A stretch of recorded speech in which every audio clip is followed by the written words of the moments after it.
Bonjour tout le monde, bienvenue dans ma nouvelle vidéo comment gérer des documents sur Excel. Donc bienvenue sur la formation gratuite. Donc aujourd'hui, je vais vous montrer comment ça fonctionne. Donc on va cliquer sur Excel. Alors moi je suis sur Apple, mais ça serait exactement les mêmes choses sur Windows, hein. Ça serait juste les intitulés qui seront peut-être un peu différents, les mises en place, tout ça, mais ça serait exactement les mêmes choses. Alors là, on va commencer par un nouveau dossier. Donc voilà, là ça c'est vraiment le standard, hein, si vous voulez commencer un nouveau travail. Voilà, là vous avez les cellules A, B, C, D, E, F. Pareil sur la gauche, là vous avez les chiffres. On verra plus tard comment on fait les formules. Donc voilà, là c'est vraiment la base du logiciel. Donc après on peut voir aussi les modèles. On va voir les modèles, donc tout ça c'est des modèles. Budget familial, calculateur de remboursement, organisateur familial, calendrier d'affectation hebdomadaire, mais on peut aller plus loin en tapant dans recherche, par exemple des calendriers. Voilà, calendrier photo saisonnier, calendrier scolaire, il y en a plein, calendrier des activités estivales. Bon, on va en essayer un, c'est vraiment pour vous montrer l'exemple.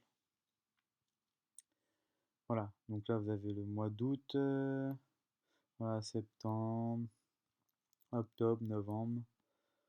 Vous verrez, suivant le calendrier que vous prenez, là ici sur l'onglet, vous aurez vraiment les mois janvier, février, mars sur toute la longueur.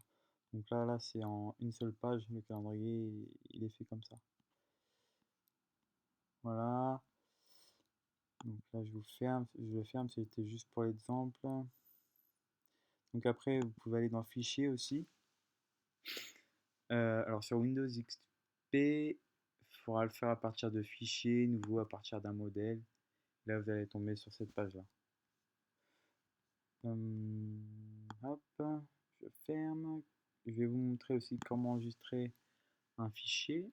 Alors là, la différence entre enregistrer et enregistrer sous, c'est pas compliqué. Si vous commencez un travail et que vous devez partir pour X ou Y raison, ou alors que vous avez peur que l'ordinateur bug et vous perdez tout ce que vous avez fait, vous cliquez sur la petite disquette ici et ça enregistre le travail que vous avez fait. C'est pas plus compliqué que ça, vous pouvez appuyer autant de fois que vous voulez le temps de votre travail. Voilà, après vous avez enregistré sous. Alors là c'est vraiment enregistrer sous, c'est vraiment pour enregistrer dans un document, enfin sur votre bureau ou n'importe où, document, dans n'importe quel fichier que vous voulez. Voilà, pour aujourd'hui c'est plutôt bien. Ouais, c'est plutôt bien. Vous avez aussi les différentes formes de récent. Un récent, moi j'en ai pas, parce qu'il n'y a pas si longtemps que ça que je suis sur Apple. Mais là, dans récent, c'est tous les fichiers que vous avez utilisés, donc pour les récupérer facilement, plutôt que d'aller dans les documents, tout ça, c'est beaucoup plus rapide, c'est beaucoup plus simple. Là, si vous allez dans Ouvrir, vous allez avoir les documents, là vous avez enregistré vos fichiers.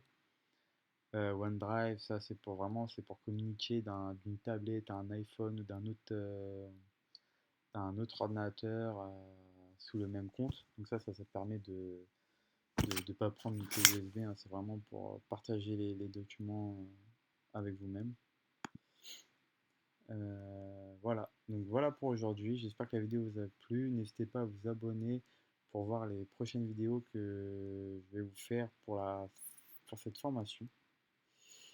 Et voilà, merci à vous. À la prochaine.